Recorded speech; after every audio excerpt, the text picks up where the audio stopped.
Mamimili na tayo ng mga kakailanganin para sa orders this Christmas.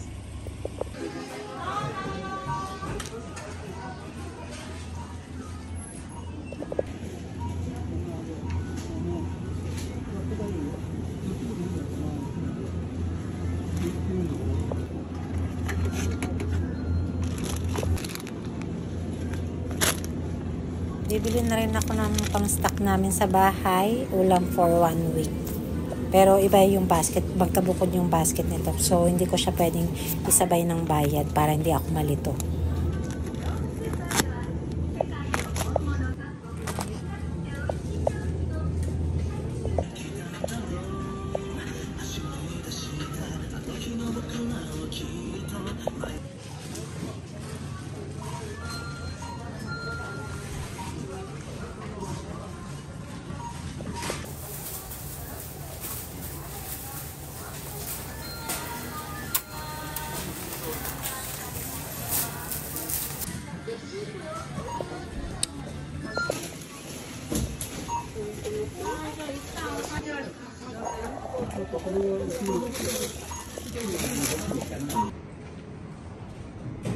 Bili pa ako ng mga packaging na kulang dito sa Ceria.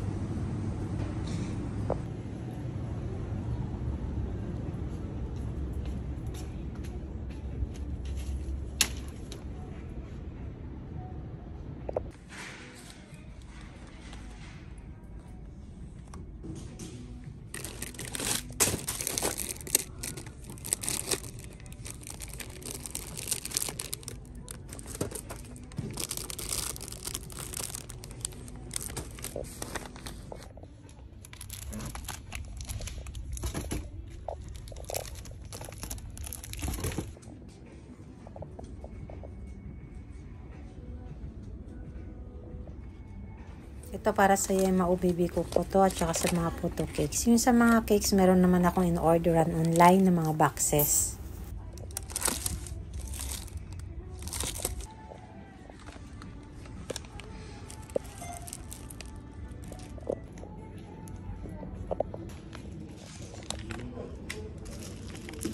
Ayan na yung itlog na pinadeliver ko. 150 pesos to. So, namili na ako ng mga gagamitin kong ingredients. Tsaka yung mga packaging na rin. So, kailangan ko na rin umpisahan yung ibang cakes. I-bake ko na. Kasi, ano na ngayon? December 19. So, konting araw na lang. Tapos, meron pa akong mga orders maliban sa Christmas orders. So, araw-araw may mga pa-order pa akong iba. Kaya, baka magpanik na ako nito kapag hindi ko inumpisahan. Kaya, kailangan bilhin ko na yung mga kailangan para dire-diretso na yung gawa ko. So, iyon. Pagkatapos ko nito, ibibake ko naman yung mga cakes. And then, i-freeze ko na lang siya. Tapos, para frostingan na lang pagdating ko. Ayan. So, hindi naman ako masyadong nagpa-order ng marami na sobrang dami. Kasi, hindi ko na kayang magpuyat talaga. Okay na ako sa, yung sakto lang. Ayoko nang pagurin masyado yung sarili ko. Ayun. So, yun. Tapos, nagpa-raffle pa pala ako kasi para merong makalibre ng Noche Buena. So, kasama pa yun sa gagawin ko. Kaya, ayan. Hindi pa to kumpleto kasi hindi ko pa napuntahan yung isa kong binibilan ng mga ingredients. So, bukas naman ako doon pupunta. Pagkatapos kong gawin yung orders. May orders din kasi bukas eh. So, ayun. Christmas talaga ang pinaka-busy para sa mga bakers. Ayan.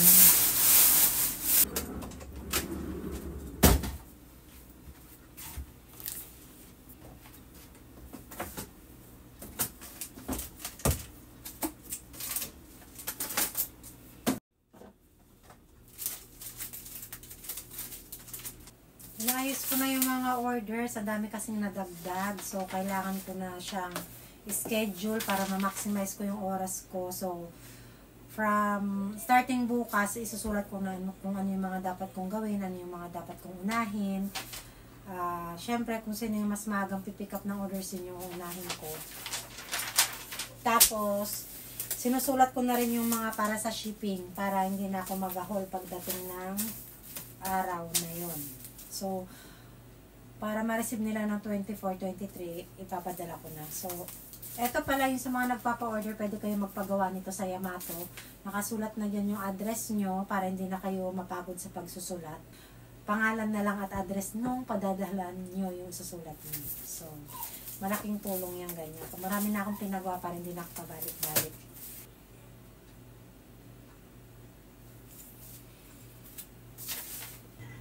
Ito naman yung aking homemade fiesta ham. So, first time ko lang na magpapa-order nito. Usually, gumagawa ako nito para sa amin lang. Kaso nung nakita sa post ko, ayun, may mga nagsi-orderan. So, namimiss siguro nila yung ating ham sa Pilipinas. Kasi wala tayong mabibiling ganito dito eh. Ito yung aking freshly made fiesta ham. Ayan, binakonsil ko siya para sealed ang freshness. Diba? May kasama yung pineapple sauce. So, first batch ito. Konti lang yung ginawa ko, kaya maswerte yung mga naka-order. Meron din mga orders ng customized cakes bago magpasko. So, dire-diretso na talaga yung trabaho ko. Ayoko talaga magpa-order ng customized cakes kasabay ng mga maramihang order sa Christmas. Kaya lang, hindi ko talaga matanggihan yung umorder nito. Marupok tayo.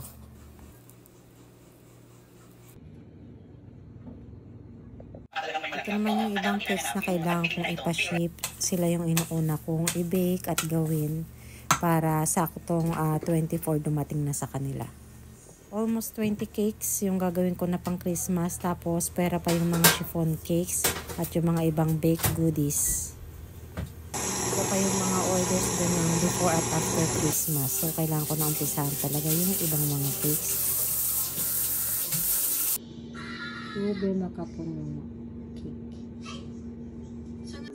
Meron din mga kakanin na may nag-request kasi ng kutsinta.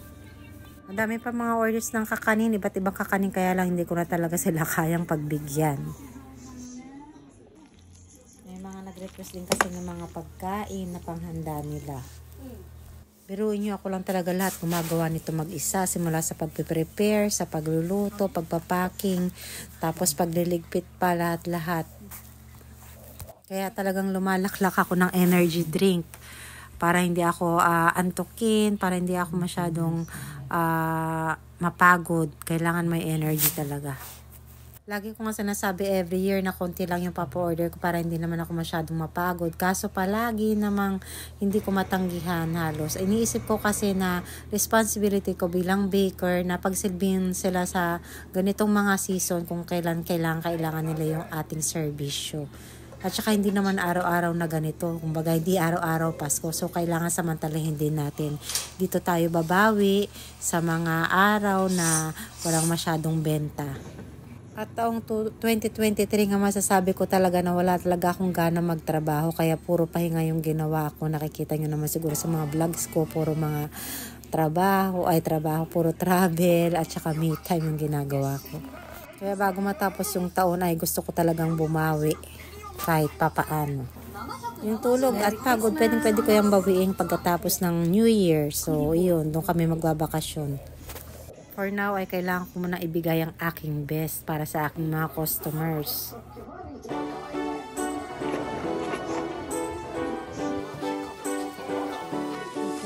Kaya gumama, palaging positive lang sa mga video na ginagawa. Sa kanyang cooking at baking, palagi niyong panoorin. Ano mang pagsubok, lahat ay kinakaya. Yan ang ating Kego Mama. Palaging positive ang dala. Manood ka lang sa Kego Mama. Ano mang pagsubok na dumaan, lahat ay kinaya at nalampasan. Yan ang ating Kego Mama. Pangarap para sa pamilya, inspirasyon ang kanyang anak. Mga alaala para sa vlog, para sa mga nanay ay maging motibasyon, at sa kanila ay maging inspirasyon. Hay Mama Tomo, sama-sama tayo magtutulungan. Sana lagi kayong nandito sa cooking at baking at sa negosyo, para sa pamilya ay hindi susuko. Buhay sa Japan kasama ang pamilya, san man magpupunta tayo magkakasama, makatulong sa mga mami, magbigay tip, simple living. Kego Mama, palaging positive lang, mga video na ginagawa sa kanyang cooking at baking. Palagi niyong panoorin, anumang pagsubok, lahat ay kinakaya. Yan ang ating Kego Mama, palaging positive ang dala. Manood ka lang sa Kego Mama. Kego Mama, palaging positive lang sa mga video na ginagawa sa kanyang cooking at baking. Palagi niyong panoorin, anumang pagsubok, lahat ay kinakaya. Yan ang ating Kego Mama, palaging positive ang dala. Manood ka lang sa Kego Mama.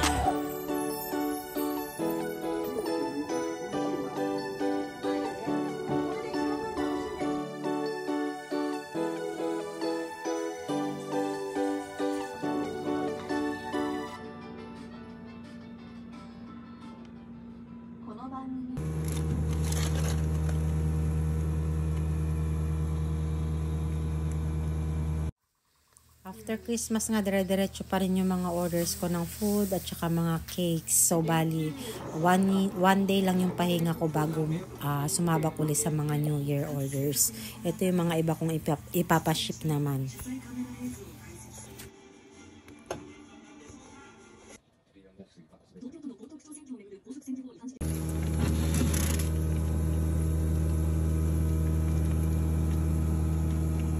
Dahil nga maraming nag-request, nagpa-raffle uli ako para sa New Year.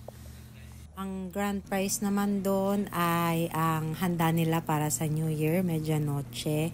So, meron silang cake, pansit malabon, lumpiang Shanghai, ano pa ba? Pork caldereta, at saka puto cake. So, yung nanalo nga pala doon ay taga malayo. So, kailangan ko siyang ipaship ng 23 para 24 dumating sa kanya. At ngayon ko lang na-realize na ang dami-dami palang pagkain ang ginawa ko at iba-iba pa. Kaya pala sobra yung pagod ko talaga. Pero alam niyo yung dami ng ginawa ko ngayon, walang-wala pa to sa mga ginagawa ko dati. Kasi dati talaga kayang-kaya ko kahit walang tulugan talaga. Ngayon, hindi ko na talaga kaya. Kaya naman, limitado na to talaga sa power ko. Sagad na to kumbaga. So, hindi na siya ganun kadami kagaya ng dati. Ibig sabihin, bumaba na talaga yung energy level ko. Ewan ko siguro sign of aging ba to or ano. Basta hindi na ako ganun kalakas.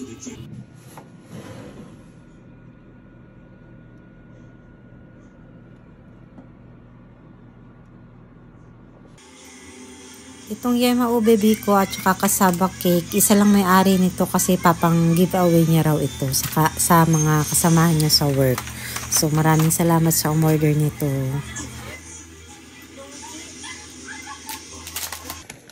December 23, ito na nga yung niluluto ko para sa raffle winner na kailangan kong ipaship. At gusto ko nga pala magpasalamat sa lahat ng sumali nung Christmas raffle at New Year raffle. Grabe kayo, yung sa Christmas raffle, 5 hours pa lang simula nung pinost ko, ayun, puno na siya kaagad. Tapos yung New Year naman, isang araw lang din puno na siya kaagad. So marami talagang gustong sumali. Kaya iniisip ko na next year kahit hindi Christmas or New Year, baka magpa-raffle uli ako.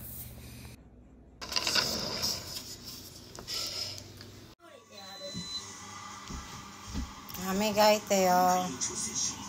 Amigay tayo, mai.